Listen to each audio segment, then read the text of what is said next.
प्रिय आत्मन,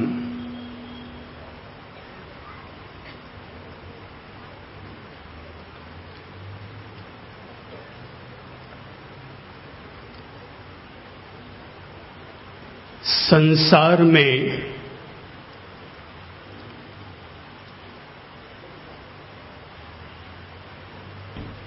अनेक धर्म हैं,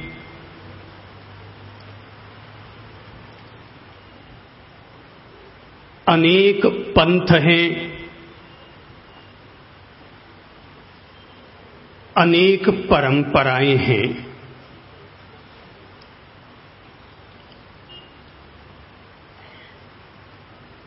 धर्म, पंथ और परंपराओं की विविधताओं को देखकर ऐसे लगता है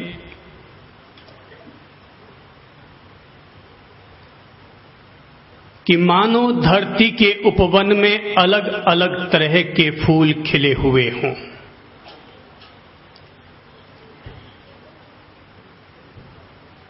कहीं जूही का फूल खिला हो तो कहीं गुलाब का, कहीं चमेली का फूल खिला हो तो कहीं कमल का। फूलों के रंग,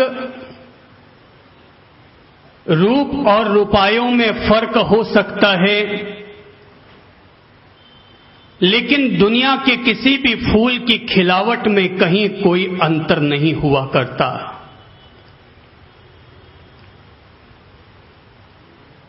दुनिया में महापुरुष चाहे जिस देश, चाहे जिस समाज या चाहे जिस जाति में क्यों न होते रहे हों, लेकिन इसका अर्थ यह नहीं है कि महापुरुष कोई अलग अलग होते हों। जन्म के धरातल पर फर्क हो सकता है, बचपन के धरातल पर फर्क हो सकता है, जवानी या बुढ़ापे के धरातल पर फर्क हो सकता है, लेकिन महापुरुषों की महानता में कहीं कोई फर्क नहीं हुआ करता।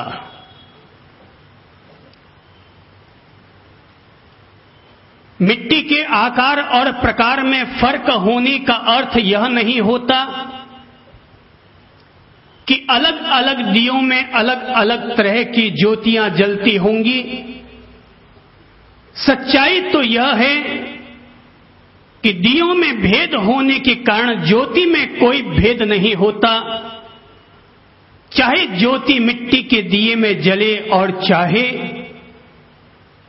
सोने के दिए में, चाहे ज्योति किसी क्षत्रिय में जले या किसी ब्राह्मण में, किसी शूद्र में जले या किसी वैश्य में, जब तक ज्योति न जले तब तक दियों में फर्क हो सकता है। लेकिन जैसे ही दियों में ज्योति जल जाया करती है, ब्राह्मण, क्षत्रिय, वैश्य और शूद्र के सारे भेद मिट्टी के भेद हो जाया करते हैं और ज्योति जलने के बाद सारे दियों की ज्योति एक ही हो जाया करती है। महापुरुषों के जीवन, महापुरुषों के सिद्धांत और उनके उपदेश किसी ज्योति के समान हुआ करते हैं कि जिनमें रूप और रूपायों के आधार पर भले ही फर्क क्यों न किया जाए, किंतु ज्योति के दृष्टि से कहीं कोई फर्क नहीं होता। राम का नाम लेने का अधिकार केवल हिंदुओं को नहीं है। महावीर का नाम लेने का हक केवल जैनों को नहीं है। मोहम्मद साहब की इज्जत करने का हक केवल मुसलमानों को नहीं है और जीसस की पूजा करने का हक केवल ईसाइयों को नहीं है। गुरु नानक के चरणों में जाकर मत्था टेकने का अधिकार केवल सिखों को नहीं है। और अगर कोई व्यक्ति केवल हिंदू होने के कारण राम का नाम लेता है तो मैं कहना चाहूंगा कि ऐसा करके वो राम के साथ इंसाफ नहीं करता।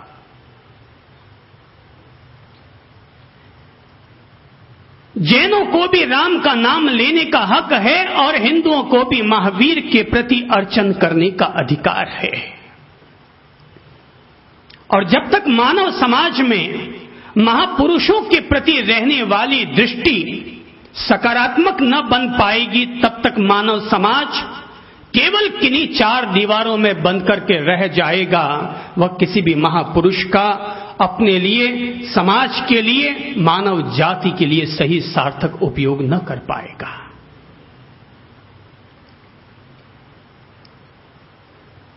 क्या गीता ने अगर अपनी ओर से प्राणी मात्र के लिए कर्म योग, ज्ञान योग और भक्ति योग की बात कही है? मैं पूछना चाहूंगा कि यह बात केवल हिंदुओं के लिए है या प्राणी मात्र के लिए है? महावीर ने अगर मानव समाज को अहिंसा, अपरिग्रह और अनेकांत का सिद्धांत दिया, तो क्या महावीर ने यह सिद्धांत केवल जैनों के लिए दिया या प्राणी मात्र के लिए प्रदान किया?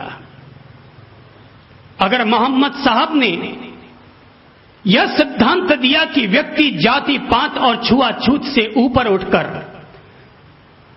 और इंसानियत की इबादत करना सीखे, तो क्या यह सिद्धांत केवल इस्लाम या मुसलमानों के लिए है या प्राणी मात्र के कल्याण के लिए है? अगर जीसस ने यह बात कहने का प्रयास किया कि ईश्वर में अपने प्रेम को स्थापित करो और प्राणी मात्र की सेवा करने के लिए अपने आप को समर्पित करो, तो क्या यह उपदेश केवल ईसाइयों के लिए है या प्राणी मात्र के लिए है? मेरी समझ से महापुरुषों के उपदेश हर किसी प्राणी मात्र के लिए हुआ करते हैं। धर्म उनका नहीं होता जो कि किसी धर्म में पैदा होते हैं, धर्म उनका हुआ करता है जो कि अपने जीवन में उसे धारण किया करते हैं। और जब तक कोई व्यक्ति किसी धर्म को धारण न कर पाए और केवल धर्म में पैदा होकर अपने आप को धार्मिक कहलाता रहे, तो मुझे भली भांति पता है कि ऐसे लोग जो किसी धर्म में पैदा हो चुके होते हैं, जैन लोग भी कसाई खाने चला सकते हैं और हिंदू लोग भी सूखी मछलियों को पीसने का धंधा कर सकते हैं। केवल किसी धर्म में जन्म ले लेने से कोई भी व्यक्ति कभी भी धार्मिक नहीं हो जाता। जब महावीर कहते हैं कि जन्म से कोई ब्राह्मण नहीं होता, जन्म से कोई क्षत्रिय नहीं होता और जन्म से कोई वैश्य और शूद्र नहीं होता, तो मैं पूछना चाहूंगा कि व्यक्ति फिर जन्म से जैन और जन्म से हिंदू फिर कैसे हो सकता है? जैन कोई जाति नहीं है, जैन अपने आप में जीने का एक तरीका है। और जब जब इंसान के द्वारा जैन, हिंदू या इस्लाम को एक जाति का प्रतीक बना लिया जाएगा, तब तब धर्म मिटेगा और धर्म के नाम पर केवल एक पंथ इंसान की आंखों में बसकर रह जाएगा। इसीलिए महापुरुषों के प्रति रहने वाले अपने नजरिए को इतना बेहतर बनाया जाए कि एक हिंदू भी महावीर से कुछ सीख सके और एक जैन भी राम से कुछ न कुछ ग्रहण कर सके। अगर हम दुराव देखेंगे तो दुराव नजर आएंगे और अगर समन्वय करना चाहेंगे तो सकारात्मक नजरिया जिसके पास है उसे किसी भी महापुरुष में कोई फर्क नजर नहीं आता। अगर हम राम को लेते हैं तो राम भले ही लोगों के द्वारा कहलाते हो कि ये हिंदू धर्म के अवतार हैं, किंतु अगर आप इन्हें किसी एक धर्म तक सीमित कर देंगे तो राम मानवता के भगवान न हो पाएंगे, तब वो केवल हिंदुओं के ही भगवान होकर सिमट कर रह जाएंगे। राम को अगर विराटता के अर्थों में देखें तो राम का र जैन धर्म के प्रथम तीर्थंकर ऋषभ देव का वाचक है और राम का मां जैन धर्म के अंतिम तीर्थंकर महावीर स्वामी का सूचक है। एक राम कहना अपने आप में जैन धर्म के ऋषभ से लेकर महावीर तक के 24 तीर्थंकरों की वंदना करना हुआ। अगर राम को हम इस्लाम के साथ जोड़े तो राम का र रहमो दीदार अल्लाह का वाचक है और राम का मां अंतिम पैगंबर मोहम्मद साहब का सूचक है। अगर हम समन्वय करना चाहें, सकारात्मक दृष्टि से देखना चाहें, तो एक राम कहने से पूरे इस्लाम की वंदना हो जाया करती है। बिखराव के नजरों से देखोगे तो सब तरफ बिखराव नजर आएंगे, पर अगर ज्योति पर नजर डालोगे तो सारी ज्योतियां एक समान दिखाई देंगी। जो लोग केवल मिट्टी को महत्व देते हैं, मिट्टी के आकार प्रकार और दियों को महत्व देते हैं, उनकी नजर में केवल मिट्टी प्रधान होती है, और जिनकी नजर में मिट्टी प्रधान हुआ करती है वो मिट्टी हैं और उनके हाथ केवल मिट्टी लगा करती है। पर जिन लोगों की नजर ज्योति पर जाकर केंद्रित हो जाती है, वे स्वयं भी ज्योतिर्मय हो जाते हैं और उनके द्वारा ही ज्योति का विस्तार हुआ करता है। इसीलिए कि जब आज मैं आप लोगों को संबोधित करना चाह रहा हूं कि महावीर आप लोगों से क्या चाहते हैं, तो कोई व्यक्ति किसी भी पंथ का बन करके महावीर को न सुने, वरन अपने जीवन में महावीर से, महापुरुषों से जीवन की रोशनी प्राप्त करने के नजरिए से महावीर को सुने। महावीर कोई जैन नहीं थे। ये बात मानव जाति के बीच स्थापित हो जानी चाहिए कि महावीर कोई जैन नहीं थे, महावीर जिन थे। महावीर किसी धर्म के अनुयायी न बने, वरन महावीर जिन बन करके उन्होंने अपने आप को जीता और मानव जाति को अपने आप को जीतने के लिए प्रेरित किया। एक बेहतर नजरिया रख करके अगर हम महापुरुषों को समझेंगे तो महापुरुष चाहे वो किसी भी रूप में क्यों न हो, हम हर महापुरुष से जीवन की प्रेरणा ले जाएंगे। केवल मंदिर में टंगने वाले चित्रों के आधार पर महापुरुषों को मत बांटो, जयपुर में बनने वाली मूर्तियों के आधार पर महापुरुषों को मत बांटो। पीछे एक धनुष लटका दिया कि राम जी बन गए वो पत्थर जी, हाथ में एक चक्र रख दिया तो वो पत्थर कृष्ण जी बन गए, कंधे पर एक चदरिया रख दी तो वो पत्थर जी बुद्ध जी बन गए, और अगर कोई वस्त्र न पहनाया तो वही पत्थर जी महावीर जी बन गए। हम लोगों ने अपनी ओर से छोटे छोटे नजरिए रखने के कारण ही इन पत्थरों के आधार पर, इन चित्रों के आधार पर, इन चार दीवारियों के आधार पर महापुरुषों को बांटा, और महापुरुषों को बांट करके अपने मानव समाज को भी बांट डाला। महावीर सबके हैं। महावीर तब भी थे, महावीर आज भी हैं, महावीर अभी के लिए हैं, महावीर सभी के लिए हैं। महावीर कभी आउट ऑफ डेट नहीं हो सकते। महावीर जब भी होंगे तो हमेशा अप टू डेट होंगे। महावीर को कभी तिथि बाह्य नहीं किया जा सकता, महावीर को कभी जीवन से अलग नहीं किया जा सकता। जब जब धरती पर मानव समाज को अपने कल्याण के लिए अपने आप को निष्पाप और पुण्य पथ का अनुयायी बनाना होगा, तब तब दुनिया को महावीर की जरूरत पड़ेगी। जब जब महावीर मानव समाज के कल्याण की बात करेंगे, फिर चाहे इंसान जापान में भी खड़ा क्यों ना हो जाए, पर अगर नागासाकी और हिरोशिमा पर बम गिराए जाएंगे तब तब मानव जाति महावीर को याद करेगी। जब जब आतंकवाद फैलेगा, दुनिया महावीर को पुकारना चाहेगी। अरे महावीर के अनुयायी ही केवल जैन नहीं हुआ करते। अगर कोई जानवर और पशु भी अपने आप में एक बेहतर जीवन जीने का संकल्प कर ले, तो मैं उस पशु और उस पक्षी को भी जैन कहने का पवित्र अधिकार दूंगा। और यही कारण है कि महावीर के पास जब चंड कौशिक पहुंचता है तो लोगों की नजर में वो भले ही एक सांप होगा, पर महावीर का सत्संग पाकर जब उसका जीवन रूपांतरित हो जाता है तो आपकी नजर में भले ही चंड कौशिक सांप होगा, पर मैं उसे चंड कौशिक जैन कहूंगा। महावीर के पास जब राजा शेरिक जैसे लोग वंदना के लिए पहुंचा करते थे, और उसी समय सरोवर में रहने वाला एक मेंढक भी महावीर की वंदना करने के लिए अपने मुंह में कमल की एक छोटी सी पंखुड़ी लेकर के निकल पड़ता है, एक कमल की पंखुड़ी, एक कमल की कली लेकर के निकल पड़ता है और महावीर को वंदना करने के लिए जा रहा है। तभी चलते चलते उधर राजा श्रेणिक के मन में भी भाव है कि मैं जाऊं और महावीर की वंदना करूं, और उधर उस मेंढक के मन में भी भाव है मैं जाऊं और भगवान के चरणों में ये कमल का पुष्प समर्पित करूं।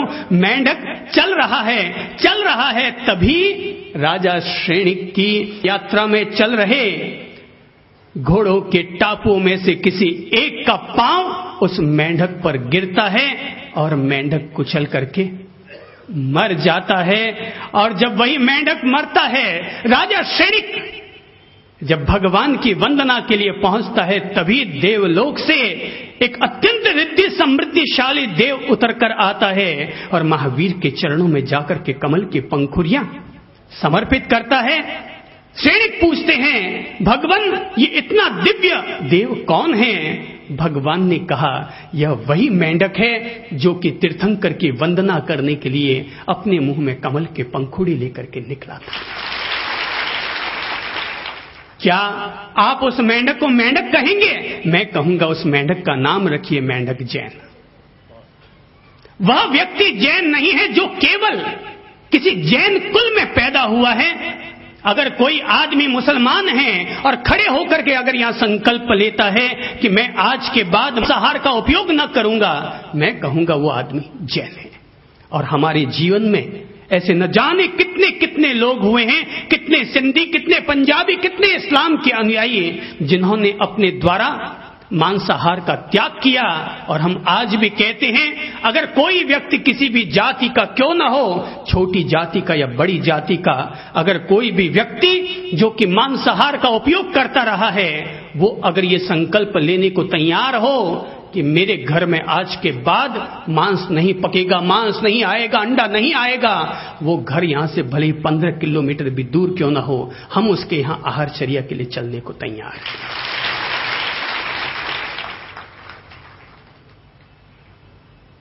मेरे लिए महापुरुष बहुत इज्जत के तत्व हैं और मैं हर महापुरुष को बहुत महत्व देता हूं। शायद आप लोग किसी भी धर्म के अनुयायी हो सकते हैं, लेकिन मैं तो, मेरा धर्म पहला धर्म मानव धर्म है। और मैं मानता हूं कि अगर कोई व्यक्ति अपने आप में एक बेहतर इंसान बनता है तो यही हर धर्म की पहली और अंतिम सिखावन है। एक व्यक्ति अपने घर से निकला था, अलग अलग धर्म के शिविरों में पहुंचा। सबसे पहले वो एक शिविर में पहुंचा तो पता चला, उसने जाकर पूछा कि यहां पर क्या सिखाया जाता है। भीतर बैठे थे मौलवी जी, उन्होंने कहा कि भीतर आओ, तुम्हारा स्वागत है, हम तुम्हें एक बेहतर मुसलमान बनाना सिखाएंगे। वो व्यक्ति वहां बैठा, 1 घंटा तक मौलवी का लेक्चर सुना और वहां से निकल पड़ा, संतुष्ट न हुआ। वो व्यक्ति एक और शिविर में गया, वहां पर सामने पादरी जी बैठे थे और उन्होंने कहा कि आओ पधारो, तुम्हारा स्वागत है, हम तुम्हें एक बेहतर ईसाई बनना सिखाएंगे। उसने वहां पर भी पादरी जी का ज्ञान सुना, वहां से निकल पड़ा, एक और शिविर में पहुंचा और वहां गया तो पता चला वहां पर एक कथावाचक बैठे हैं और उन्होंने कहा कि आओ तुम्हारा स्वागत है, हम तुम्हें एक अच्छा हिंदू बनाएंगे। उसने वहां पर भी भागवत सुनी और वहां से भी निकल पड़ा। एक और शिविर में गया जहां पर एक संत बैठे थे, एक मुनि बैठे थे, उन्होंने कहा आओ तुम्हारा स्वागत है, हम तुम्हें एक अच्छा जैन बनना सिखाएंगे। वही व्यक्ति घूमता घामता हमारे पास आ गया, हमारे शिविर में। मैंने कहा आओ तुम्हारा स्वागत है, हम तुम्हें एक बेहतर इंसान बनना सिखाएंगे, हम तुम्हें एक बेहतर इंसान बनना सिखाएंगे। उसने मुझसे पूछा तो क्या आप एक अच्छा जैन, एक अच्छा हिंदू और एक अच्छा मुसलमान बनना नहीं सिखाएंगे? मैंने कहा एक अच्छा हिंदू जरूरी नहीं है कि एक अच्छा इंसान भी हो। पर अगर कोई व्यक्ति एक अच्छा इंसान बन जाता है, वो अपने आप ही एक अच्छा जैन, एक अच्छा हिंदू, एक अच्छा मुसलमान और एक अच्छा ईसाई अपने आप हो जाया करता है। एक इंसान अच्छा इंसान बने, एक इंसान एक बेहतर इंसान बने, और एक बेहतर इंसान, एक अच्छा इंसान, एक नेक इंसान, आप चाहे जिस धर्म की दहलीज पर ले जाकर उसे खड़ा कर दो, वो हर धर्म के साथ फिट बैठेगा, वो हर धर्म के साथ फिट बैठेगा। इसीलिए महावीर ने अगर मानव जाति को प्रेरणा दी अहिंसा की, अपरिग्रह की, अनेकांत की, तो ये केवल किसी एक जाति, एक परंपरा के लिए नहीं दी है, ये मानव जाति के लिए दी है।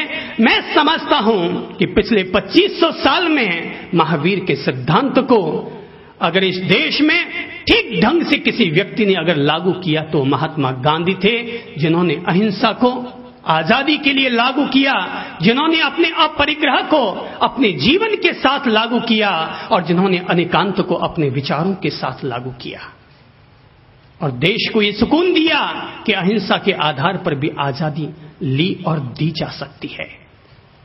शायद दुनिया के इतिहास में और कोई ऐसा इंसान न हुआ होगा जो कि राष्ट्रपिता के पद तक पहुंचा हो और केवल एक लंगोटी में घूमता हो। कोई दूसरा उदाहरण नहीं मिलेगा। अपरिग्रह का इतना बड़ा उदाहरण नहीं मिलेगा। कोई व्यक्ति दिगंबर संत बन करके अगर अपने वस्त्रों का त्याग कर दे तो बड़ी बात नहीं है, पर अगर कोई पार्लियामेंट में खड़ा होकर भी अपने आप को त्यागी और तपस्वी बनाकर रखता है तो ये उससे भी बड़े त्याग की बात है। जब मैंने गांधी को 500 के नोट में पाया, जब मैंने गांधी को 500 के नोट में पाया, देखकर मेरा सिर चकराया। जब मैंने गांधी को 500 के नोट में पाया, देखकर मेरा सिर चकराया। मैंने कहा, अरे वाह रे गांधी, क्या चली है तेरे नाम की आंधी। मैंने कहा, वाह रे गांधी, अरे क्या चली है तेरे नाम की आंधी। कल तक फिरते थे जीवन में फिरे एक लंगोट में, कल तक जीवन में फिरे एक लंगोट में, आज बैठे हो 500 के नोट में। वाह भाई वाह गांधी। जो व्यक्ति अपने जीवन में इस तरह के त्याग और तप को जी जाएगा, अगर वो व्यक्ति महावीर बनेगा तो मंदिरों में प्रतिष्ठित होगा, और अगर वो गांधी बनेगा तो 500 के नोट में प्रतिष्ठित होगा। पर तय है, जो भी व्यक्ति अपने जीवन में इस तरह से त्याग और तप को जी जाएगा, आने वाला कल उसका होगा। महावीर की जीते जी इतनी इज्जत ना हो पाई जितनी कि आज होती है। गांधी के जीते जी उतनी इज्जत ना हो पाई जितनी कि आज होती है। और यही बात राम के लिए भी कहूंगा, यही बात कृष्ण के लिए भी कहूंगा कि उनके जीते जी उनकी जितनी इज्जत होती थी, आज कहीं ज्यादा उनकी इज्जत है। राम के जीते जी लोग राम की आलोचना करते थे, पर राम के जाने के बाद राम के लोग पूजा करते हैं। क्या है वो मार्ग जो कि महावीर हम लोगों से चाहते हैं? क्या है वो अपेक्षा जो कि महावीर हम लोगों से रखना चाहते हैं? महावीर की केवल इतनी सी ही अपेक्षा है कि व्यक्ति अगर अपनी ओर से पुण्य मार्ग का पथिक बन सके तो बेहतर, पर अगर पुण्य मार्ग का पथिक न भी बन पाए तो कम से कम निष्पाप जीवन जीने का संकल्प तो प्रत्येक व्यक्ति ले। जब महावीर के पास लोग पहुंचे और महावीर से पूछने लगे कि भंते, आप मानव जाति को श्रमण होने की प्रेरणा दे रहे हैं, पर जो व्यक्ति श्रमण न बन पाए, संत न बन पाए, उसके लिए आप क्या कहेंगे? महावीर ने कहा, तुम अपने घर को तपोवन बनाकर जियो, अपने घर को तपोवन बना लो, इस तरह से अपना जीवन जियो कि तुम्हारा घर में रहना भी अपने आप में तपोवन में जीने के समान हो जाए। और अगर इतना भी न बन पाए तुमसे, तो कम से कम निष्पाप जीवन जीने का संकल्प तो अवश्य ले लो। आदमी का अगर संकल्प मजबूत रहेगा तो दुनिया में ऐसा कौन सा पाप है जिसे आदमी छोड़ना चाहे और न छोड़ पाए? दुनिया में ऐसा कौन सा व्यसन है जिसे कि आदमी छोड़ना चाहे और न छोड़ पाए? दुनिया में सबसे बड़ी ताकत ही इंसान के संकल्प की है। आप जो प्रवचन श्रवण करने के बाद, सत्संग सुनने के बाद जो पचखाण करते हैं, वो पचखाण और कुछ नहीं, वो एक प्रतिज्ञा है। वो पचखाण कुछ और नहीं, वो प्रत्याख्यान है। वो प्रत्याख्यान और कुछ नहीं, वो केवल एक संकल्प है। अगर आदमी ने ये संकल्प ले लिया कि मैं आज उपवास करूंगा, तो मैं पूछना चाहूंगा कि फिर क्या दिन में आपको रसगुल्ले आ जाएं तो खाने की इच्छा होती है? नहीं होती। संकल्प ले लिया। अगर आपने ये संकल्प ले लिया कि आज मैं आहार नहीं करूंगा, तो आपके द्वारा आहार की इच्छा भी नहीं होगी। मेरे सामने बैठे हैं, देख रहा हूं मैं, आपकी चातुर्मास समिति के मंत्री नवरतन मानधना कहने लगे कि साहब मैंने आपको सुना और सुनकर के ये संकल्प कर लिया कि अब मैं क्रोध नहीं करूंगा, मैं क्रोध नहीं करूंगा, मैं क्रोध नहीं करूंगा। उस व्यक्ति ने संकल्प ले लिया और वो व्यक्ति कहता है कि जिस दिन संकल्प लिया उस दिन कम से कम 20 दफा ऐसे निमित्त बने कि मुझे क्रोध करने के लिए उत्तेजित किया गया, पर मैंने सुबह ही संकल्प कर लिया था कि मर जाऊंगा पर क्रोध नहीं करूंगा। सो महाराज जी मैंने 24 घंटे बीत गए, क्रोध नहीं किया, और उसके बाद आज तक 20 दिन बीत गए हैं, मैंने एक दफा भी क्रोध नहीं किया। संकल्प। अगर आदमी अपने जीवन में, कोई भी व्यक्ति क्यों ना हो, अगर ये संकल्प धारण कर ले कि मैं आज से ऐसा करूंगा, अगर तुम नहीं कर पा रहे हो तो इसका मतलब यह है कि तुम्हारे संकल्प कमजोर थे।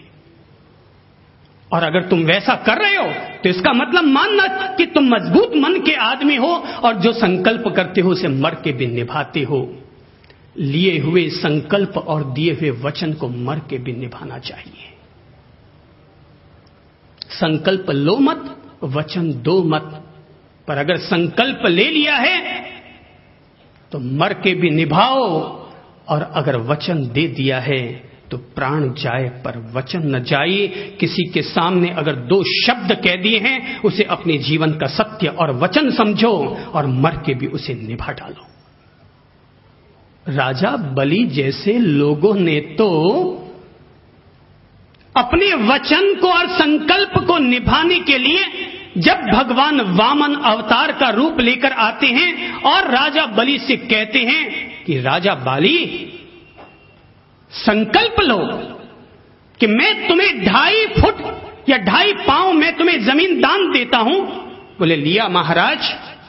हे वामन महाराज, मैंने हाथ में जल लेकर के संकल्प लिया, और संकल्प लेते ही शुक्राचार्य प्रकट होकर राजा बलि को फटकारते हैं कि तुम्हें पता है कि ये वामन नहीं, ये भगवान विष्णु हैं, और भगवान विष्णु ने वामन का अवतार लेकर के तुमसे संकल्प करवाया है।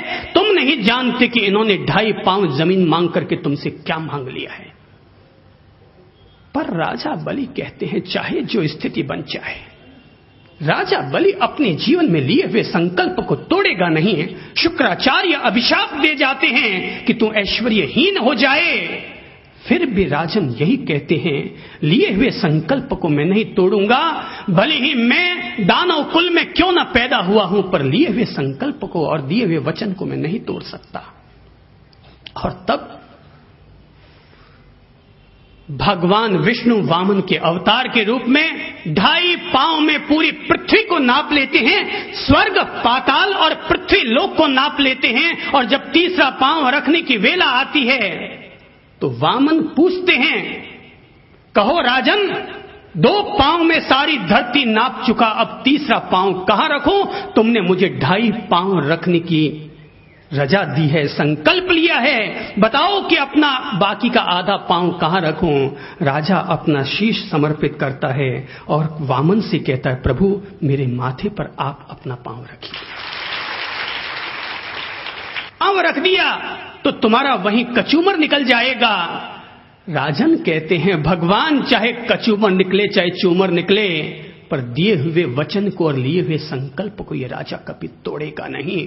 और तब भगवान उसे आशीर्वाद देते हैं और कहते हैं, धरती पर चाहे जितने राजा क्यों न हुए हों, पर जब जब भी संकल्प की चर्चा आएगी, दिए हुए वचन की चर्चा आएगी, लोग तुमसे प्रेरणा लेंगे, यहां तक कि देवलोक के देवता भी तुम्हारी वंदना करने के लिए प्रस्तुत होंगे। लिए हुए संकल्प को निभा लो। और अगर संकल्प की ताकत मजबूत है तो मैं कहना चाहूंगा, संकल्प की ताकत इतनी मजबूत होती है कि जिसके सामने कोई कुछ नहीं। एक सज्जन मेरे पास आए। मैं बैठा हुआ था पहाड़ की चोटी पर। एक सज्जन मेरे पास आए और आकर कहने लगे, प्रभु एक सवाल पूछूं? मैंने कहा कि फरमाइए प्रभु। तो कहने लगे कि साहब मेरा सवाल केवल एक छोटा सा है, और सवाल यह है कि संसार में सबसे ज्यादा कठिन चीज क्या है? संसार में सबसे ज्यादा कठिन चीज क्या है? मैं बैठा हुआ था पहाड़ की चोटी पर, मैंने हाथ से इशारा किया और मैंने कहा यह पत्थर की चट्टान संसार में सबसे ज्यादा कठिन है। पूछने लगा, क्या इससे भी ज्यादा कठिन कोई चीज है? मैंने कहा हां, इससे भी ज्यादा कठिन कोई चीज है, और वो है लोहा, जो कि अगर पत्थर पर गिरे तो पत्थर को भी चकनाचूर कर दिया करता है। उसने कहा तब फिर मेरा अगला सवाल कि क्या दुनिया में लोहे से भी ज्यादा कठिन कोई चीज है? मैंने कहा हां है, और वो है आग, जो कि लोहे को भी पिघाल दिया करती है। उसने पूछा कि क्या आग से भी ज्यादा कठिन कोई चीज है? मैंने कहा हां है। बोले क्या? मैंने कहा पानी, जो कि आग को भी बुझा दिया करता है। उसने पूछा क्या पानी से भी ज्यादा कठिन कोई चीज है? मैंने कहा हां है। पूछा क्या? मैंने कहा इंसान का संकल्प कि अगर वो पैदा हो जाए तो पानी की धाराओं को मोड़ देता है, पत्थरों को फोड़ देता है, लोहे को पिघाल देता है और आग को बुझा दिया करता है। ये संकल्प, आदमी का संकल्प अगर आदमी में जग जाए तो इससे बड़ी दौलत, इससे बड़ी ताकत इंसान के पास और क्या होगी? और अगर कोई भी व्यक्ति मजबूत संकल्प का आदमी न बनेगा, महावीर के धर्म को, राम के धर्म को, बुद्ध के धर्म को सुन के भी क्या कर लेगा? गायें उसकी नहीं हुआ करती जो कि चौराहे पर खड़े होकर गायों को गिना करता है। गायें उसकी हुआ करती है जो कि अपने घर में गायों को बांधकर उसका दूध निकाला करते हैं। महावीर हम लोगों से इतना सही चाहते हैं, और महावीर चाहते हैं हर व्यक्ति अपने आप में अपने घर को तपोवन बना करके जिए, ताकि तुम घर में रहते हुए भी गृहस्थ संत बन सको। तुम घर में रहते हुए भी गृहस्थ संत बन सको। और जो व्यक्ति घर में रहते हुए भी गृहस्थ संत होता है, राम बनना आसान है पर भरत बनना उससे भी ज्यादा कठिन है। राम बनना आसान है पर भरत बनना उससे भी ज्यादा कठिन है। वनवास लेकर वनवासी बनना आसान है, संत बनकर संत के जीवन को जीना आसान है, पर घर में रहकर भी एक तपस्वी बनकर जीना, ये संत बनने से भी ज्यादा कठिन हुआ करता है। और मेरे जैसा व्यक्ति तो यही प्रेरणा देगा, यही सलाह देगा, यही अनुरोध करेगा कि व्यक्ति घर में रहते हुए भी तपस्वी का जीवन जी जाए। कि जैसे 32 दांतों के बीच में जीभ रहती है, ऐसे ही घर के 32 सदस्यों के बीच जीभ की तरह रहो। जीभ को भगवान ने हड्डी इसीलिए नहीं दी ताकि जब उपयोग करना चाहो उपयोग कर लो, और जब अंदर लेना चाहो तब अंदर ले लो। महावीर केवल इतनी सी बात चाहते हैं। महावीर किसी को भी अपने धर्म का अनुयायी नहीं बनाना चाहते, पर महावीर हर इंसान को एक बेहतर इंसान बनाना चाहते हैं। और वे चाहते हैं कि हर व्यक्ति अपने जीवन में 5 संकल्प ले। और पहला संकल्प ये लीजिए कि मैं हिंसा नहीं करूंगा। मैं हिंसा नहीं करूंगा। आप चाहे जिस धर्म के अनुयायी हो, आप चाहे जिस परंपरा में क्यों न जीते हो, इससे कोई प्रयोजन नहीं है कि आप किस जाति में पैदा हुए, किस पंथ के प्रति आस्था रखते हैं और किस महापुरुष की पूजा करते हैं। पहला संकल्प, प्रत्येक व्यक्ति के भीतर यह संकल्प और यह बोध होना चाहिए कि मैं हिंसा नहीं करूंगा। न मन से हिंसा करूंगा, न वचन से हिंसा करूंगा, न काया से हिंसा करूंगा, और न ही किसी क्रिया और व्यवहार के द्वारा हिंसा करूंगा। न हिंसा करूंगा, न करवाऊंगा, और न ही कोई अगर हिंसा कर रहा होगा तो उसका समर्थन करूंगा। तीनों बराबर के एक जैसे पाप के भागीदार होते हैं। चाहे आप हिंसा करो, चाहे करवाओ, और चाहे करते हुए का समर्थन करो, तीनों एक कैटेगरी के पापी हुए। मन से हिंसा मत कीजिए। मन से हिंसा न करने का अर्थ यह हुआ कि व्यक्ति कभी भी किसी के प्रति बुरा न सोचे। आदमी जो कि लगातार अपने दिमाग में किसी के प्रति बुरा सोचता रहता है, गाली तो हर आदमी दूसरे को नहीं देता। बेटा बाप को दिन में 100 दफा गाली तो नहीं देता, पर हर बहू दिन में 3 दफा यह जरूर सोच लेती है, यार इस सासू से तो छुटकारा भला। मन, आदमी का मन सोचने के लिए स्वतंत्र, कुछ भी सोच सकता है। पास में कौन कौन बैठे हैं उसके बारे में वो क्या सोच रहा है, आदमी सोचने के लिए स्वतंत्र है। और इसीलिए कहना चाहूंगा कि व्यक्ति अगर अपने आप में अहिंसक जीवन का स्वामी बनना चाहता है तो उसके जीवन में यह संकल्प हो कि मैं मानसिक हिंसा नहीं करूंगा। बुरा सोचना भी मन के द्वारा होने वाली हिंसा है। इसे आप यूं समझिए, एक व्यक्ति के घर में एक दूसरा व्यक्ति पहुंचा,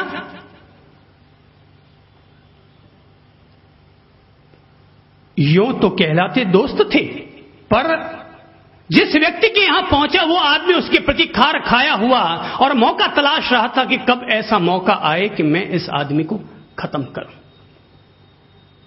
वो आदमी कैंसर से पीड़ित, डॉक्टरों ने तारीख घोषित कर दी कि तुम्हारे कैंसर का ऑपरेशन होगा। उसने सोचा कि मैं ऑपरेशन करने के लिए जा रहा हूं और कल को कहीं मर गया तो कम से कम जिनके प्रति वैर विरोध है उनके लिए क्षमा प्रार्थना तो करता हुआ जाऊं। बस वो आदमी ये सोचकर अपने उस दोस्त के पास, पुराने दोस्त के पास आया और कहने लगा, भैया कैंसर का ऑपरेशन करवाने के लिए जा रहा हूं, तुम दुआ करो कि मैं ठीक हो जाऊं।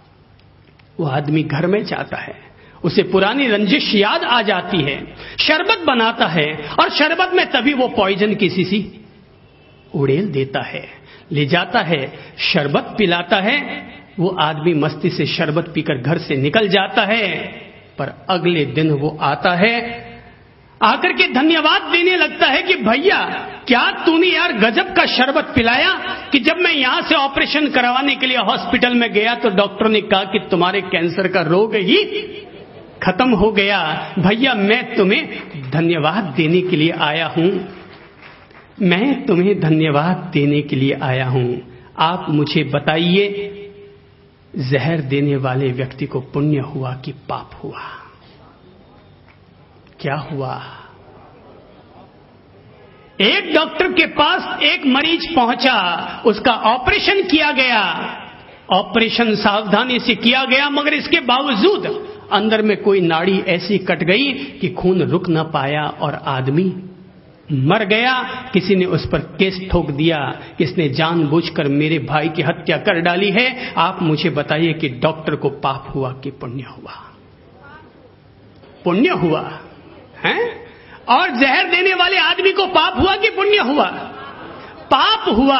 अर्थात आप खुद जीवन का ये इंसाफ करने में सफल हो चुके हैं कि अगर कोई व्यक्ति किसी को अच्छे भाव के साथ अगर ऑपरेशन करता है और ऑपरेशन में आदमी मर जाए तब भी कुदरत के न्यायालय में उसको पुण्य मिलेगा। पर अगर कोई जहर देता है किसी को मारने के भाव से, पर फिर भी अगर वो बच जाता है तो ये अपन सब इंसानियत की अदालत कहती है कि उस आदमी को पाप हुआ।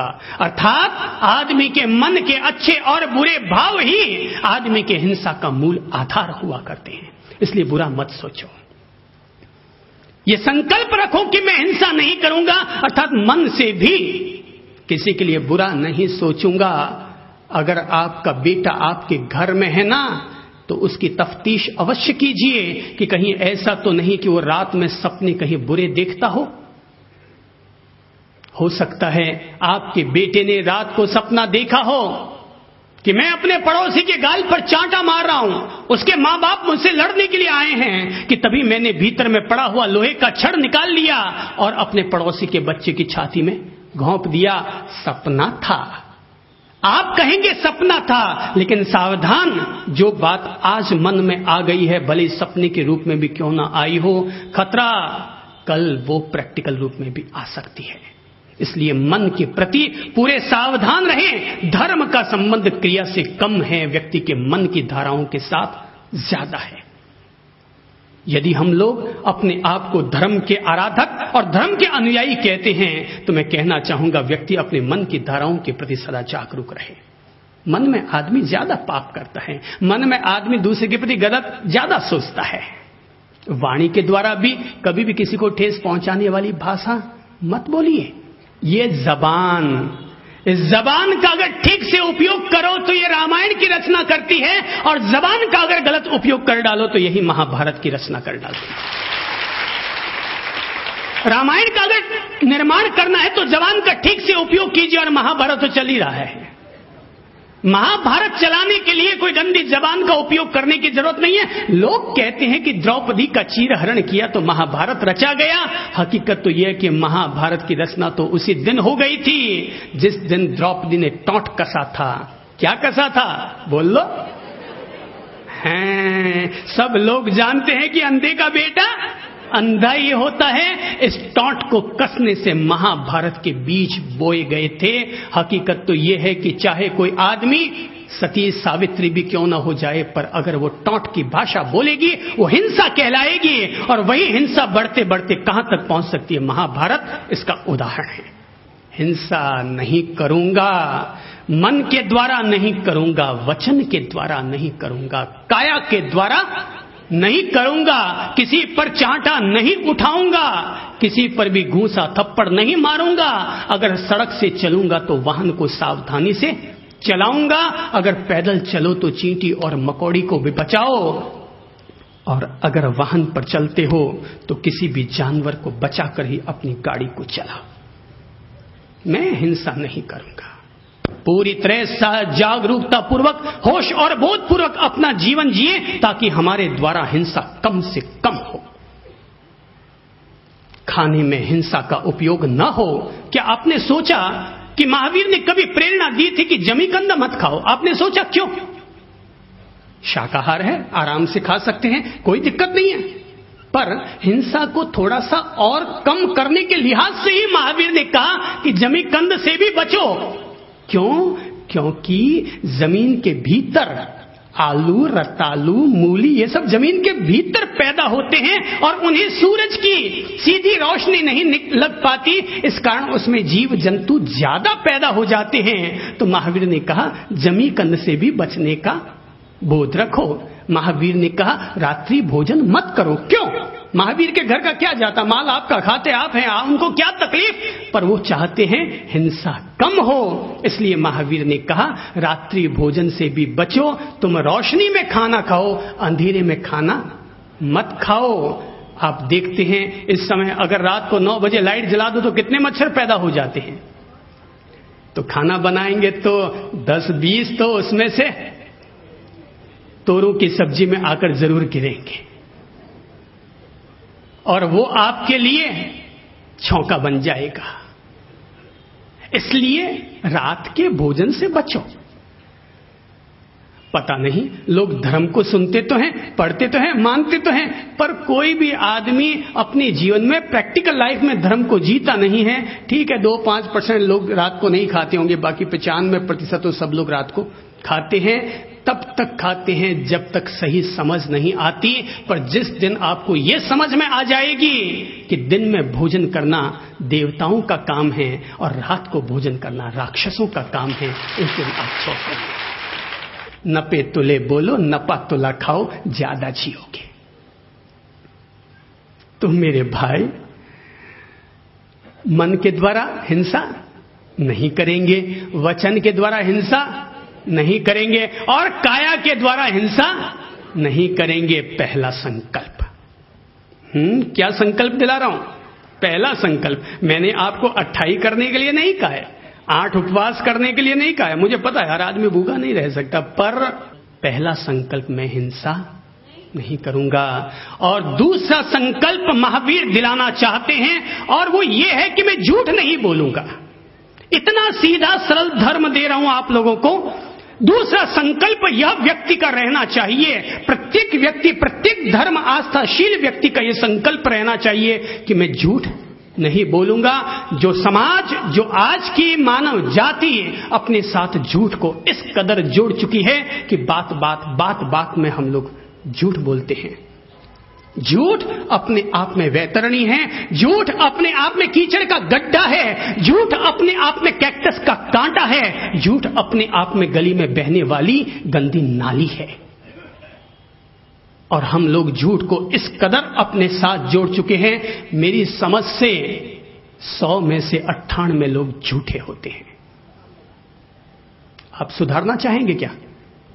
मैंने कहा 100 में से 98 लोग झूठे होते हैं। आप कुछ इसमें सुधारना चाहेंगे? कुछ ज्यादा करेंगे या कम करेंगे? कम करेंगे? बता दीजिए कितना कम करें।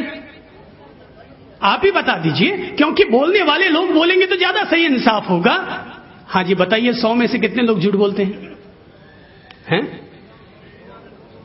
100 में 99 लो, वो कहते हैं 1000 में 999। अजी कुल मिलाकर के अपने अंकों में क्यों झगड़ते हैं? पर एक बात तय है, मोबाइल पर झूठ, घर में झूठ, पत्नी पूछती है कहां से आए, बोले ऑफिस से। आया कहीं और से है, झूठ। दुकान में ग्राहक पहुंचता है, साहब 10,000 रुपया मुझे लेना था, भुगतान लेना था। भैया कल कमाई नहीं हुई, झूठ। आदमी फोन पर कहता है जरा पड़ोसी को बुला देना, वो कहता है रॉन्ग नंबर, पटक देता है, झूठ। दिन भर में ग्राहक अगर आता है दुकान पर, बोले साहब ये गंजी कितने की दिए, बोले 42 रुपए की। अजी साहब क्या बात करते हैं, आपके 3 दुकान पहले वाला तो मुझे 38 में दे रहा था। अरे बोले भाई 40 की तो मेरी खरीद है, 42 में तुझे दे रहा हूं, 2 रुपये का ही तो मुनाफा करो। वो कहता है साहब तेरे पड़ोसी वाले केवल 38 में देने को तैयार हैं। अच्छा ठीक है, अब ठीक है मेरी 40 की खरीद है, पर तू अब इतना कहता है तो तुझे देता हूं। फिर झूठ। दिन भर में 100 में 100 झूठे, और फिर भी कहते हैं अपने आप में अनूठे। 100 में 100 झूठे, फिर भी कहते हैं अपने आप को अनूठे। अब हालत ये देखिए कि तिलक छाप वाले लोग, रुद्राक्ष पहनने वाले लोग, जनेऊ लटकाने वाले लोग, और हनुमान जी के जाकर के 4 परिक्रमा लगाने वाले लोग बाहर की अपनी लाइफ में कैसे जीते हैं? बाहर में कैसे? काली मिर्च खरीदने जाओ तो पपीते के बीज मिलते हैं, काली मिर्च खरीदने जाओ तो उसमें पपीते के बीज मिलते हैं, लाल मिर्च खरीदने जाओ तो उसमें गेरवा मिट्टी मिलती है, और धनिया और मसाला खरीदने जाओ तो उसमें लकड़ी का बुरादा मिलता है, कैर खरीदने जाओ तो उसमें मिट्टी के कंकर मिलते हैं, बादाम खरीदने जाओ तो खुरमानी के बीज मिलते हैं,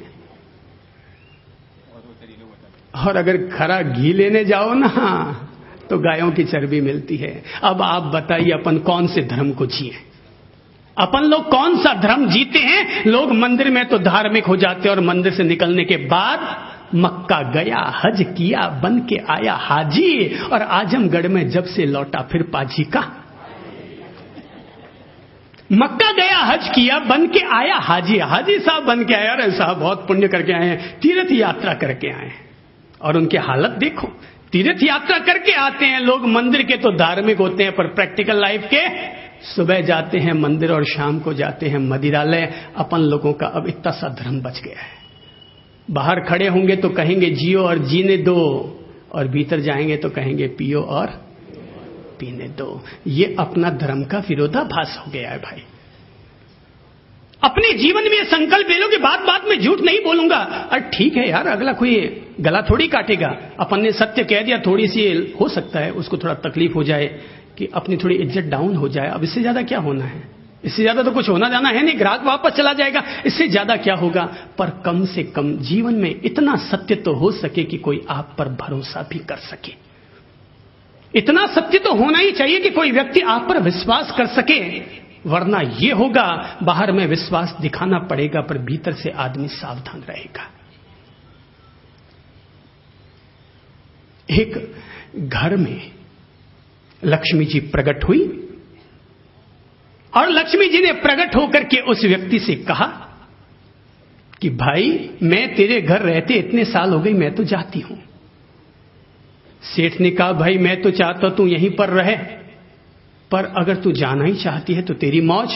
लक्ष्मी जी चली गई। जैसे ही लक्ष्मी जी गई कि एक और परछाई निकल कर आई। सेठ ने पूछा तू कौन? उसने कहा मैं यश हूं। जहां लक्ष्मी न रहेगी वहां यश फिर कैसे रहेगा? वो निकलने लगता है। सेठ ने कहा भाई मैं तो चाहता हूं यश मेरे घर में रहे, पर अगर तुम नहीं रहना चाहते हो तो तेरी मौज। यश भी निकल गया। तभी तीसरी परछाई निकल कर आई। सेठ ने पूछा तू कौन? उसने कहा मैं धर्म हूं। बोले जहां लक्ष्मी नहीं, जहां यश नहीं, वहां सूखा धर्म रह करके करूंगा क्या? सो मैं भी जाता हूं। धर्म भी निकल गया कि तभी आया सत्य।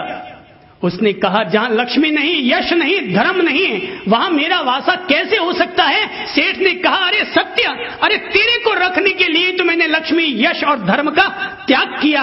अब अगर सत्य भी मेरे जीवन में से निकल गया, सत्य मैं तुम्हें नहीं जाने दूंगा। हर हाल में मैं तुमसे जुड़कर रहूंगा, चाहे जीवन में गरीबी या आए या अमीरी। सत्य मेरे जीवन से अलग नहीं हो सकता। सत्य वापस लौट आया, और जैसे ही सत्य लौट कर आया कि धर्म भी लौट कर आ गया कि भाई मेरा वासा तो वहीं होगा जहां पर सत्य होगा। जब धर्म आ गया तो यश भी आ गया कि जहां सत्य और धर्म दोनों एक साथ मिलकर रहेंगे तो यश फिर किस भिखारी की कथरी में जाकर सोएगा। यश भी आ गया, और जहां पर सत्य है, धर्म है, यश है, वहां पर लक्ष्मी जी को आकर रहना ही पड़ता है। सत्यम शिवम सुंदरम, हा हा, सत्यम शिवम सुंदरम, सत्यम शिवम सुंदरम, सत्यम शिवम सुंदरम, सत्यम शिवम सुंदरम। ईश्वर सत्य है, सत्य ही शिव है, शिव ही सुंदर है। सत्यम शिवम सुंदरम, जय हो। सत्यम शिवम सुंदरम, जागो उठकर देखो, जीवन ज्योत उजागर है। राम अवध में, काशी में शिव, कान्हा वृंदावन में। राम अवध में, काशी में शिव, कान्हा वृंदावन में। दया करो प्रभु देखो इनको, दया करो प्रभु देखो इनको, हर घर के आंगन में। राधा मोहन शरणम, सत्यम शिवम सुंदरम। एक सूर्य है, जय हो। एक सूर्य है, एक गगन है, एक ही धरती माता। एक सूर्य है, एक गगन है, एक ही धरती माता। दया करो प्रभु एक बने सब, दया करो प्रभु एक बने सब, सबका एक ही नाता। वीरम बुद्धम शरणम, सत्यम शिवम सुंदरम, सत्यम शिवम सुंदरम। जागो उठकर देखो, जागो उठकर देखो, जीवन ज्योत उजागर है तो सत्यम शिवम सुंदरम। सत्यम शिवम सुंदरम, सत्यम शिवम सुंदरम, सत्यम शिवम सुंदरम। मैं झूठ नहीं बोलूंगा, आदमी का ये छोटा सा धर्म आदमी अपने पल्ले बांध दे। मैं झूठ नहीं बोलूंगा, कोई अगर फोन कर दे भाई साहब पड़ोसी को बुला दीजिए, तो रॉन्ग नंबर कहने की बजाय कह दीजिए भैया इस समय मुझे फुर्सत नहीं है। पर झूठ बोल करके अपनी वाणी को अपवित्र, अपने दिल को अपवित्र करने की बजाय तो सत्य कहना ज्यादा बेहतर है। तीसरा संकल्प जो कि महावीर हम सब लोगों को दिलाना चाहेंगे, बिल्कुल सीधा सरल धर्म बता रहा हूं, और वो धर्म ये है, महावीर हमसे चाहते हैं व्यक्ति तीसरा संकल्प यह ले कि मैं चोरी नहीं करूंगा, कि मैं अपनी ओर से चोरी नहीं करूंगा।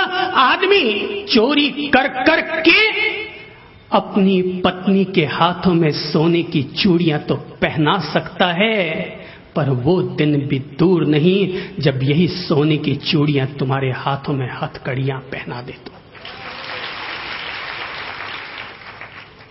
मैंने कभी सुना था कि राजस्थान में ऐसे लोग हुआ करते थे, मुझे एक फर्म का नाम बताया गया, शायद चैन रूप संपत लाल इस तरह करके मुझे कोई नाम बताया गया, और बताते हैं कि वे लोग ब्लैक में अगर चीनी मिलती तो ब्लैक की चीनी खाना पसंद नहीं करते।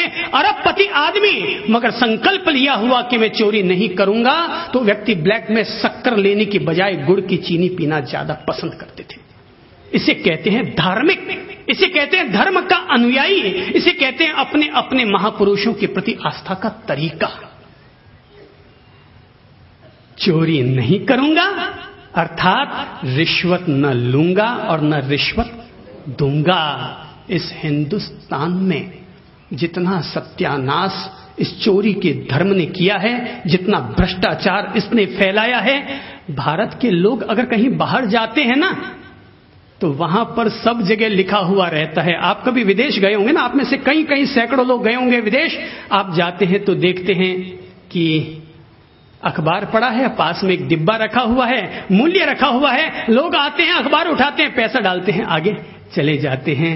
हिंदुस्तान में कभी भी अगर किसी ने प्रयोग कर डाला तो बहुत मुसीबत आ जाएगी, अखबार सारे साफ हो जाएंगे और डिब्बे को बजाने के लिए चवन्नी भी न मिल पाएगी, चवन्नी भी न बच पाएगी। महाराष्ट्री तो कहते हैं डिब्बा भी रह जाए तो भी गनीमत समझना। एक चौटाला जी, अब चोरी करने वाला चोटा ही होता है और क्या कहूंगा उसको, तो एक चौटाला जी चले गए किसी उम्मीद पैलेस के फंक्शन में, और वहां चले गए, आदत थी चुराने की, माल तो करोड़पति आदमी थे, पर चोट्टामी करने की आदत, तो चोरी करने की आदत, जब तक चोरी ना करे तब तक लगता ही नहीं है कि कुछ वहां गए भी।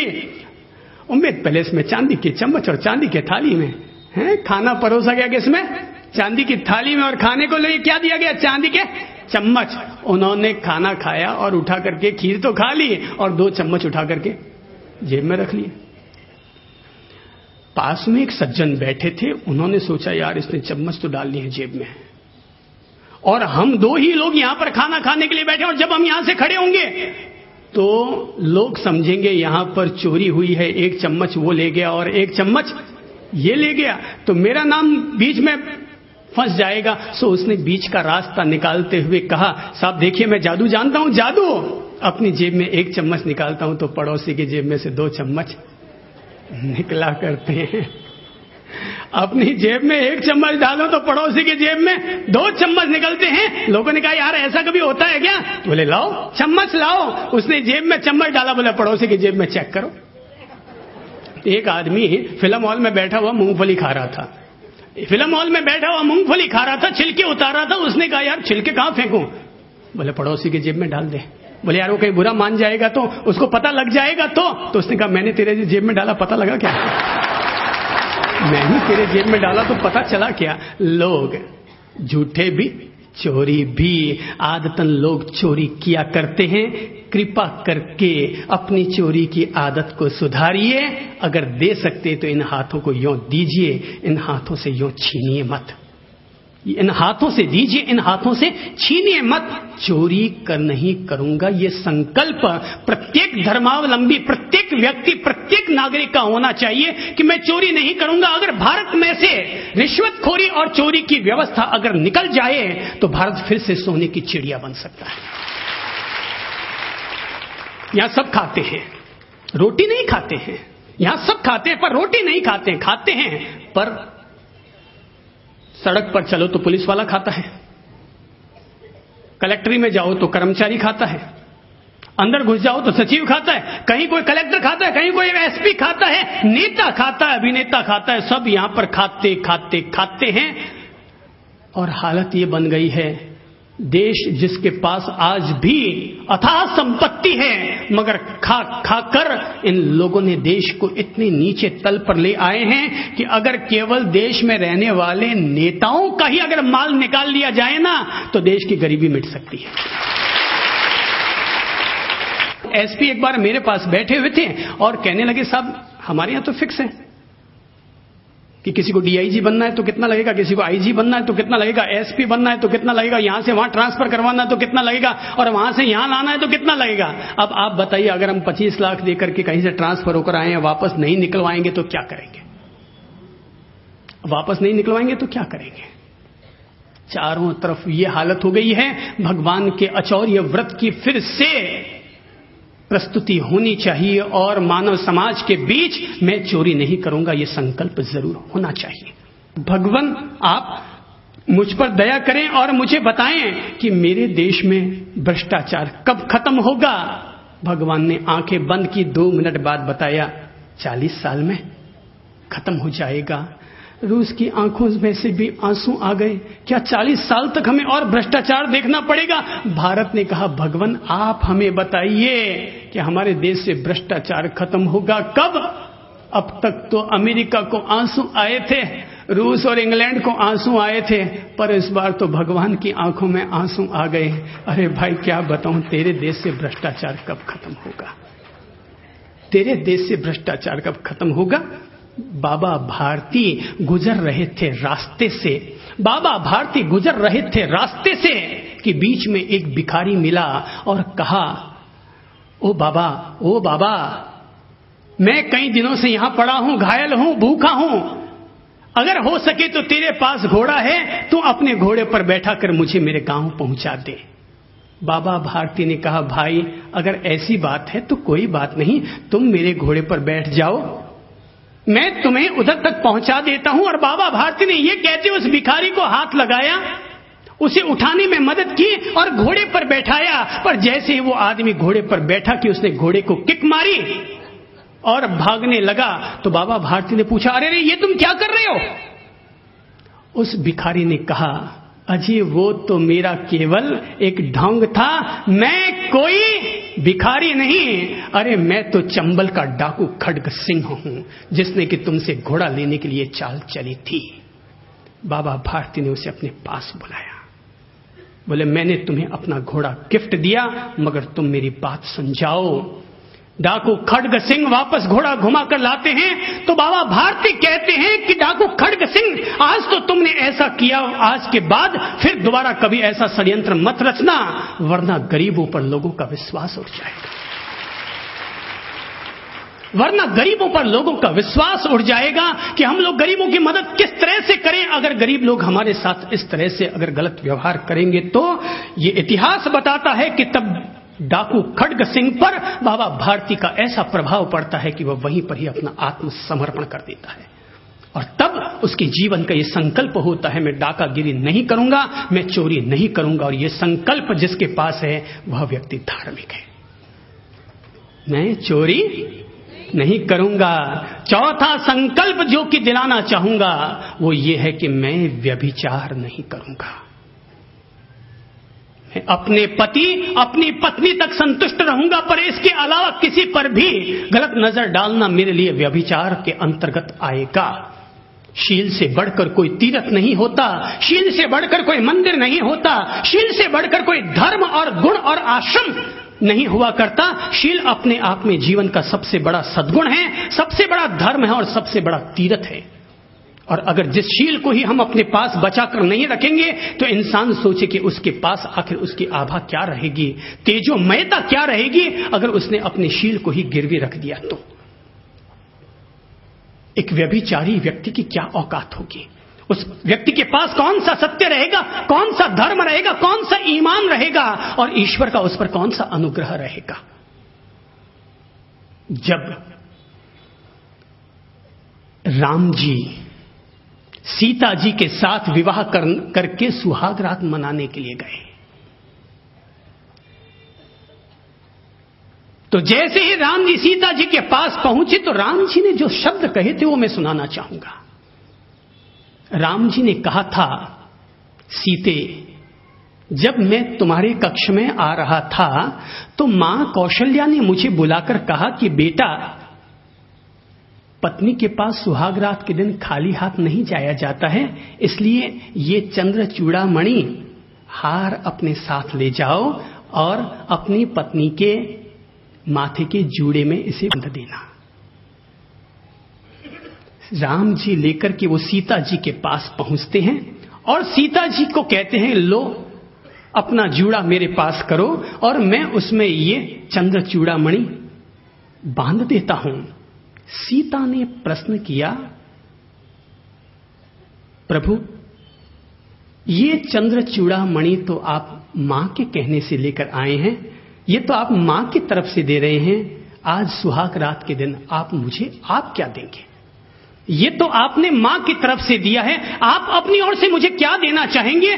राम जी चौंक पड़ते हैं, 1 मिनट सोचते हैं और फिर कहते हैं, सीते, मैं जिस वंश में पैदा हुआ हूं उस वंश में एक से ज्यादा पत्नियां रखने का रिवाज है, पर सीता, मैं तुम्हें यह वचन देता हूं कि राम जब तक जिएगा एक पत्नी व्रत को निभाएगा।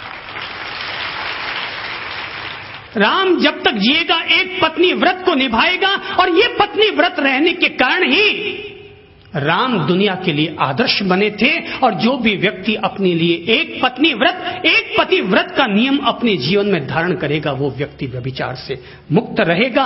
हम अगर अपनी पत्नी या अपनी पति का त्याग न भी कर पाए तो कम से कम व्यभिचार को त्यागने का संकल्प तो हम में से हर किसी व्यक्ति का अवश्य में होना चाहिए। मैं व्यभिचार नहीं करूंगा। क्या कितना सरल धर्म बताया है मैंने। और अंतिम संकल्प जो कि महावीर हम लोगों से चाहते हैं, वो आज के समाज के लिए, आज की पीढ़ी के लिए अंतिम संकल्प होगा, और वो है, मैं व्यसन नहीं करूंगा। मैं व्यसन नहीं करूंगा। ये हिंदुस्तान का समाज अगर एक व्यसन को त्यागने का संकल्प ले लेना तो ये जितने मजदूर दिखाई देते हैं, गरीबी की रेखा से नीचे जीने वाले लोग दिखाई देते हैं। एक कारीगर आज 250 रुपये कमाता है, खाता है केवल बाजरे की रोटी, भोजन में केवल उसके 20 रुपये का खर्चा होता होगा, दिन भर में 250 रुपये कमाता है, मगर शाम को जब 3 बोतल टिका जाता है और फिर 2 दिन तक काम करने के लिए नहीं जाता। जब तक भारत में ये व्यसन की दुर्व्यवस्थाएं चलती रहेंगी, भारत गरीब गरीब गरीब रहेगा। अगर देश की कोई भी सरकार, अपने देश की सरकारें भी बड़ी विचित्र है, मोटी मोटी बातें ठोकेंगी, भाषणों में मोटी मोटी बातें करेंगी, मगर क्या बताएं इस देश की हालत। चारों तरफ शराब शराब शराब फैली हुई है, चारों तरफ गुटके गुटके फैले हुए हैं। किसी गुटके खाने वाले आदमी का चेहरा देख लो ना, उसके दांत देख लो ना, तो उससे तो आपका जो सुलभ शौचालय शहर का बना हुआ है, नगर पालिका का, उसका WC कहीं ज्यादा साफ होगा। गुटखा खाने वाले लोगों के दांत देखो, उनकी छाती का एक्सरे करवा के देखो तो पता चलेगा कि उनकी छाती कितनी छलनी हो गई है, कितना चूना जम गया, कितना कत्था जम गया है। और एक बार गुटखा बनने वाली कंपनी में जाकर के कोई गुटखा बनते हुए देख लेना तो आदमी अपनी विष्ठा खाना पसंद नहीं करता, वैसे ही उन गुटकों को खाना पसंद नहीं करेगा। गुटखा में से ट को हटाओ, ट को साइलेंट करो और फिर शब्द बोलो तो क्या बनेगा? क्या बनेगा? बोल दो, ताकत हो तो। मेरी तो ताकत नहीं है, मैं तो अपने मुंह को अपवित्र करूंगा नहीं, पर जो गुटखा खाते हैं उनको जरूर कहूंगा कि एक बार ट को हटाओ और फिर बोलो, और फिर जो मर जाए खाओ। अब तुझे गोबरी खाने को सूझता, तेरे भाग में वही लिखा है तो खा। कल ही एक सज्जन बैठे थे, उनके दांतों को देखकर, क्या होता है, एक कंपनी का बोर्ड होता है ना, जैसे बोर्ड होता है वैसे गुटखा खाने वालों के बोर्ड मुंह पर लगे हुए रहते हैं, सिगरेट पीने वालों के बोर्ड लगे हुए रहते हैं, शराब पीने वालों के बोर्ड उनके मुंह पर ही लगे रहते हैं, बदबू मारता है ऐसा जैसे WC। तो मैंने कहा, साहब आप गुटखा खाते हैं? बोले हाँ साहब खाता तो हूं। मैंने कहा आपकी मम्मी है? बोले हाँ साहब है तो सही। मैंने कहा पापा है? बोले है तो सही। मैंने कहा वो मना नहीं करते? बोले करते तो बहुत हैं। मैंने कहा पत्नी है? बोले वो भी है। मैंने कहा वो भी मना करते हैं? हाँ साहब वो भी मना करते हैं। मैंने कहा बच्चे हैं? वो भी मना करते हैं? बोले हाँ साहब वो भी मना करते हैं। मैंने कहा तू यहाँ फूटा है, भाग फूटा है, जो माँ बाप का भी कहना नहीं मानता, पत्नी का कहना नहीं मानता, बच्चों का कहना नहीं मानता, ऐसा आदमी घर में नहीं, वो किसी हॉस्पिटल में जाके पड़ा रहे तो ज्यादा अच्छा है। मां का कहना नहीं मान रहा है, बाप का कहना नहीं मान रहा है, ऐसा कचरा खाने से क्या मतलब जो कचरा आपके घर की औलादों को गलत संस्कार देते हो। एक शराबी क्या ये चाहता है कि उसका बेटा शराबी बने? अगर आप चाहते हैं आपके बेटों में, आपके बच्चों में गलत संस्कार न पड़े, तो कृपया करके अपनी जीवन में पलने वाले दुर्व्यसनों का त्याग कर दीजिए, वरना आप अपने पोतों की नजरों से गिर जाएंगे। वरना आप अपने पोतों की नजरों से गिर जाएंगे। इस दुनिया में याद रखिएगा, कायलाना झील में डूबकर मरने वाले लोगों की संख्या कम है, पर अंगूर की प्याली में डूबकर मरने वाले लोगों की संख्या ज्यादा है। और जब तक कोई व्यक्ति इन 5 संकल्पों को धारण न करेगा, मैं दावे के साथ कहूंगा, तब तक कोई भी व्यक्ति निष्पाप जीवन ही जब तक न जी पाएगा, तब तक वो व्यक्ति पुण्य पथ का अनुयायी कैसे बन पाएगा। आदमी धर्म की बातें जरूर करे, धर्म को जीवन में जिए। गायों को हम केवल गिनते न रहें, वरन गायों का दूध खुद निकालें। और ये तभी संभव होगा कि जब हम धर्म के इन 5 संकल्पों को अपने साथ जोड़ लेंगे। और मैंने पहले ही कहा है कि दुनिया में सबसे कठिन क्या है? क्या है? चट्टान। और चट्टान से भी कठिन क्या है? लोहा। और लोहे से कठिन क्या है? आग। और आग से कठिन क्या है? पानी। और पानी से कठिन क्या है? संकल्प। अगर आदमी अपने जीवन में इन 5 पापों को त्यागने का संकल्प लेता है, वो व्यक्ति चाहे जिस पंथ का हो, चाहे जिस धर्म, जाति, समाज का क्यों न हो, याद रखिएगा, केवल उच्च कुल में पैदा होने से आदमी ऊंचा नहीं हो जाता, कुलीन बनकर जीने से आदमी ऊंचा हुआ करता है। अपने जीवन में धर्म को अपनी छाया बनाओ। चलो बात खत्म करता हूं, उससे पहले देखता हूं आपके पास कोई पगड़ी वाले हैं क्या? यहां पर कौन है? वो सामने पीछे बैठे एक पगड़ी वाले सज्जन मेरे पास आ जाए तो, जिनके पास पगड़ी हो। आप आ जाइए दादाजी। एक और कोई पगड़ी वाले हैं क्या? जरा आगे आइए तो।